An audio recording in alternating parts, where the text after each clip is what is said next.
Hello, ఏంటి అలా చూస్తున్నావు? తినేస్తావా ఏంటి? తినేయాలని ఉంది మ్యాడీ, బట్ ఆ ఛాన్స్ నాకు ఎప్పుడు ఇస్తావో ఏంటో. నీ డ్రెస్ అదిరిపోయింది మ్యాడీ. ఆ, నువ్వు హీరోలా ఉన్నావు. Today hero of the day నువ్వే అవుతావు. నిన్ను ఎవ్వరూ ఢీకొట్టలేరు. నువ్వున్నావు కదా Trisha. Talk of the college నువ్వే అవుతావు. చూడు, today talk of the college మీరు కాదు, అదిగో ఆ అమ్మాయి.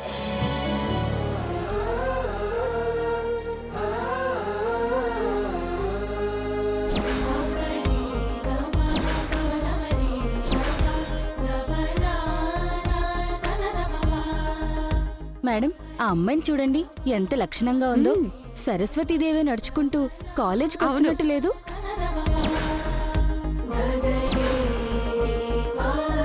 నమస్కారం మేడం. నమస్కారం మేడం. నమస్తే అమ్మా. నమస్తే శ్రీలక్ష్మి, నిన్ను ఇలా చూస్తుంటే చాలా గర్వంగా ఉందమ్మా.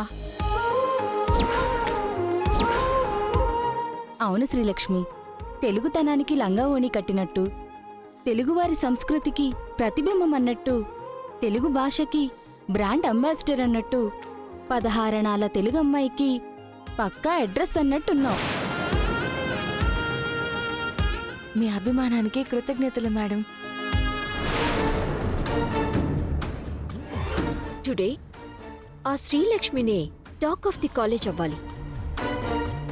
బట్ తను వేసుకున్న డ్రెస్ వల్ల, తన అందం వల్ల కాదు.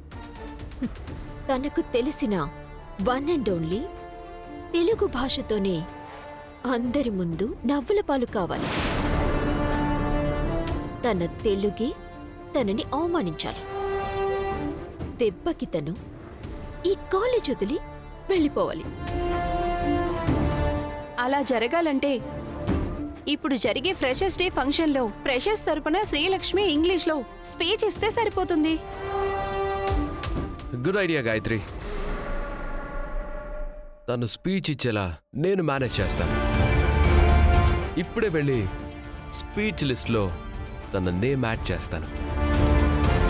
వెళ్ళి మేడం. ఓకే, వెళ్ళు. వస్తాను మేడం. అలాగే. మధుబాబు, మధుబాబు ఆగండి. మధుబాబు, ఏ ఎర్రబసు ఆగు. మధుబాబు, ఎర్రబసు ఆగు. మధుబాబు,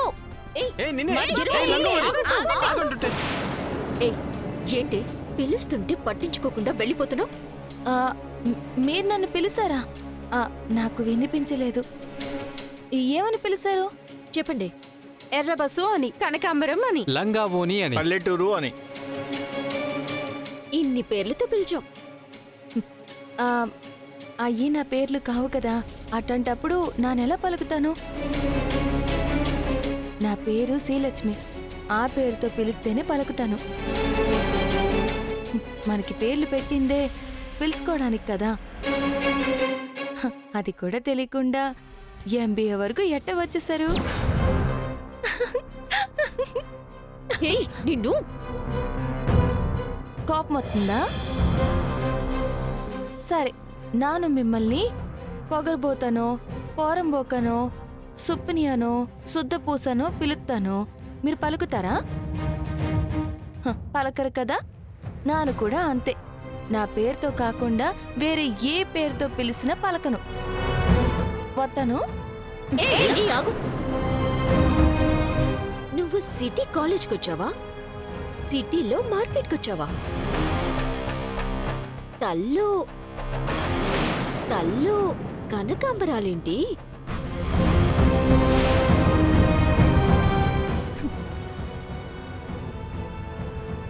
ఆ కళ్ళకేంటి అంత కటుకు పెట్టుకున్నావు? నీ తల ఏంటి?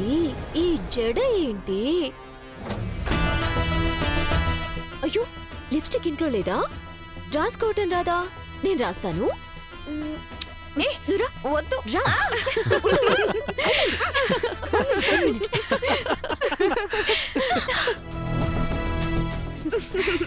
సూపర్. ఓ చేతులకి బ్యాంగిల్స్ కూడా వేసావే మట్టి గాజులా ఎంత గట్టిగా ఉన్నాయో చూస్తాను. ఏయ్ వదలు. ఏయ్ ఓ అరే గోరింటాకు కూడా పెట్టుకున్నావా? పేరింటానికి ముత్తైదులు పెట్టుకున్నట్టు పెట్టావు. ఏంటమ్మా ఈ అవతారం? హ్మ్? ఆ? ఓ ఇదేంటి? ఎందుకు కట్టుకుంటారు ఈ తాడు? చేతికి కట్టుకున్నావా లేక ఇంకేమైనా వేరే వేరే కట్టుకున్నావా? ఇది చూపించు. చూపించమ్మా. తిరుగు. చూపి. నువ్వు ఇలా తాళి కనిపించేలా వస్తే నువ్వు నా భార్య అని అందరికీ తెలిసిపోతుంది. అప్పుడు నాకు తల తీసేసినట్టుంటుంది.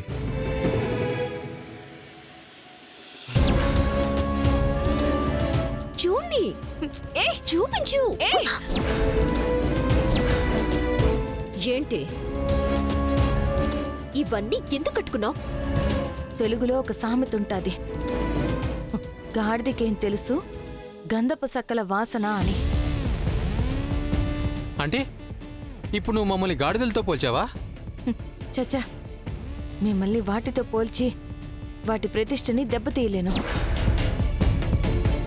ఆడపిల్ల తల్లో పువ్వులు పెట్టుకుంటే ఆడపిల్లకి నిండుదనాన్నిస్తాయి, ఆత్మగౌరవాన్ని పెంచుతాయి. ఆడపిల్లలు తల్లో పువ్వులు పెట్టుకోవడం చెడు అలవాటు కాదు. అది మన పూర్వీకుల నుండి వచ్చిన ఆరోగ్యకరమైన అలవాటు, సాంప్రదాయం. ఈ పూల నుంచి వచ్చే సువాసనతో మనసుకి ప్రశాంతత లభిస్తుంది, జుట్టు పెరుగుదలకు కూడా ఉపయోగపడతాయి.